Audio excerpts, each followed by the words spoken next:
life and more stronger, solidified life.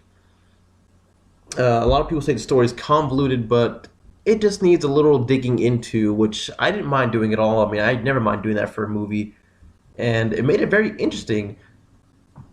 Speaking of convoluted stories, of all the monsters seen in these films, and I speak of all Toho films in general, Biollante has one of the most original and, frankly, quite awesome origin stories ever.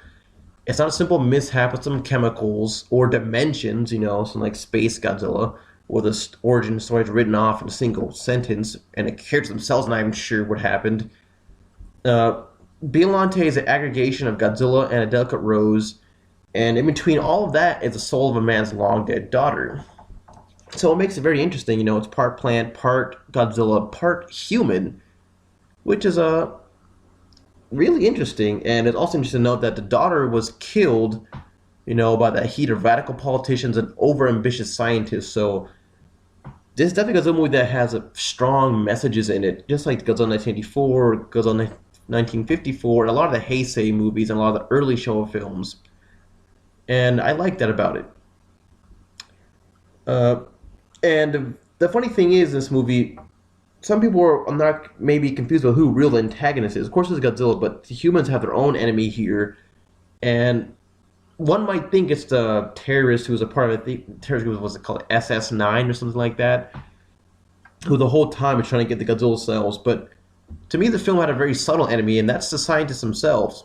When science runs amok and the government is only eager to exploit it even further, there's only hell to play. Kazuki Mori has a talent for creating intricate stories, and in this film, his talent is brought out to the fullest. And that's what I really miss about some of the later films, like in the Millennium era, where there was not too much attention given to details in the story, but here it's just really intricate and really full of emotion and a lot of themes going on. Some films, although not all Millennium films, don't get me wrong, but other films did not really pay attention to this, namely films like Godzilla 2000 and Final Wars, for that matter. Now, one thing I definitely got to talk about Biollante itself, just a freaking awesome creation of the Toho cinema. Biollante is an incredible monster in both forms.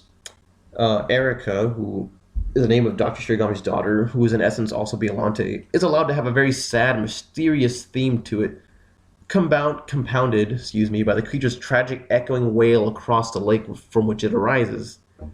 It's just awesome cinematography, awesome music, awesome special effects, combined all together to make just beautiful images and sounds, and I just love it. Especially watching it in high definition with awesome sound. It's amazing. It's a mixture of beauty that is fragile, yet in the final form is transformed into a behemoth ferocity that has incredible power. Biollante's final form is the most iconic Toho kaiju. Just from the sheer design, it's way different than anything that has appeared before or since. It's really incredible, and also just in the scope of this creature. There are few monsters that are bigger than Godzilla.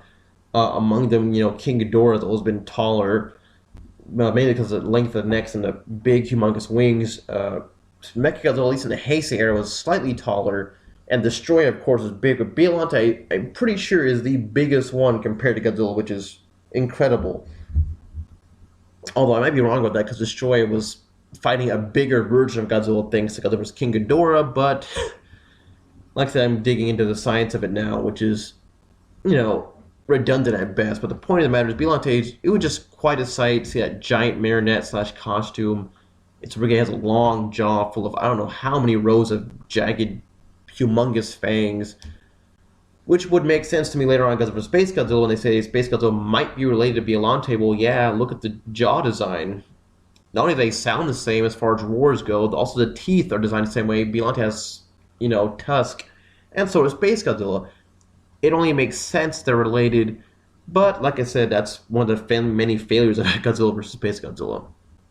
And that's all I'm going to say about that.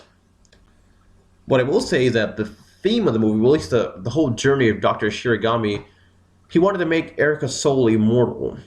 And he believes by the end of the movie he's failed, but in reality his mission did succeed. He finally did preserve her soul in a way that Biollante is, in a sense, almost immortal. And we see this in the movie because first form is destroyed, but the spores or energy, whatever you want to call it, goes into space and then comes back down as the next form of Biollante. And then does the same thing at the end of this movie when Godzilla and Biollante's fight comes to a draw. So if you wanted to, really make a really great fan theory and say that Biollante came back to Earth a third time as Space Godzilla, but this is really digging into my own fan theory, of course. You could say that Erica's soul really is immortal, and yeah, just an interesting thing to think about. Although, like I said, it's a fan theory, not like confirmed or anything like that. And another, really unexpected delight is the score by Koichi Sugiyama.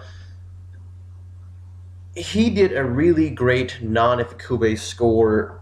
It was fantastic. To me, a lot better than scores that come later on. They're non-Ifukube, like Takayuki Hitori's score for Godzilla vs. Space Godzilla. Not that I hate to keep, I hate to keep shitting on that movie, but it's just true. This movie had a way better score, intricate, very different tones for certain parts of the movie, but it all comes together very well.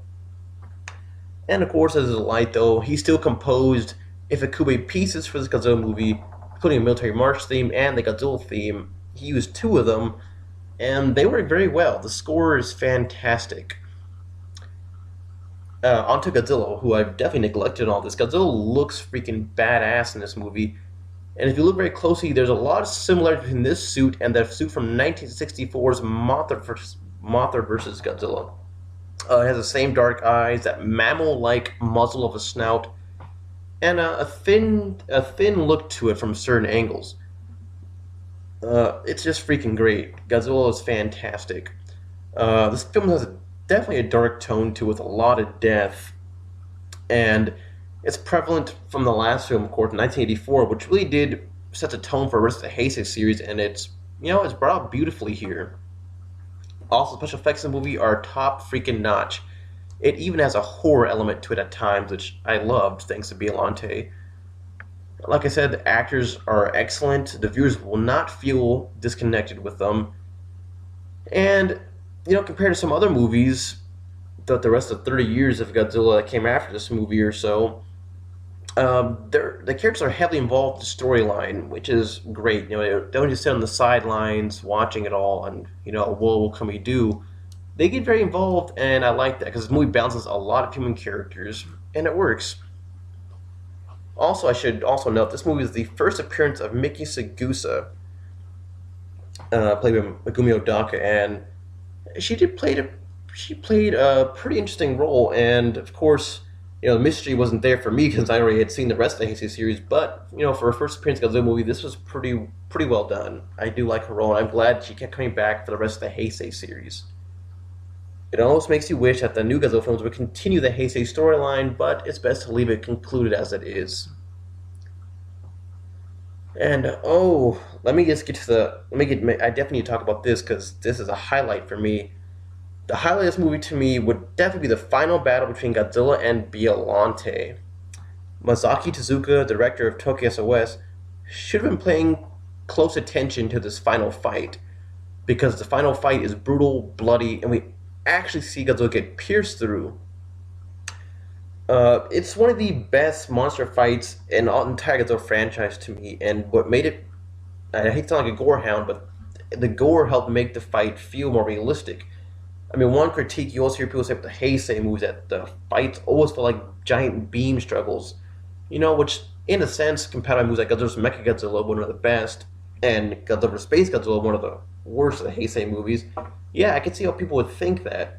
But this movie definitely is a stance against that, because there was just a lot of physical fighting and a lot of bloodshed on both Godzilla and Biollante's side. It made it very entertaining, and I'm very glad this whole element of the fight, more natural animalistic fighting, would come back to, in a sense, in Godzilla vs. Destroyer, where we see Godzilla and Destroyer both bleed quite a bit, to just, really make you feel like, yes, an epic struggle is going on here. Godzilla may not make it, and that's supposed to be the beauty of it. You have to love it for that reason alone. Koichi Kawakita, who did the effects this movie, who do the effects for the rest of the Heisei series of films, definitely proved his worth here. And moving on to near the end of this, the film ends on a very somber note as Shirigami's finally laid to rest. Both his sins and all he had done to create Biollante, all the chaos that ensued from the whole beginning of the film that finally comes to somewhat of a close by the end. The film is very beautiful, both cinematography wise, the music, the look of the monsters, the characters. It's all very well done to me. And to me, it's definitely one of Godzilla's best movies. My final rating for this movie definitely be. It's going to be very straightforward. I would give this movie about a 9.5 out of 10. And I say 9.5 out of 10 only because there are just little things, like I said, like the military character's death, who I feel should have been a lot more focused on, but it doesn't make the movie feel like bland at all, just because they ignored that one little thing and didn't really pay enough attention to it. Overall, though, it holds together very well, even in modern times. I think, just like I said, one of the best Godzilla movies of all time. It definitely will always remain in my top 10. It would be very hard for any Godzilla movie to push this one off. It's just fantastic. If you haven't seen Godzilla's Biollante yet, see it, buy the Blu-ray, available at probably any number of local stores. See you next time, G fans.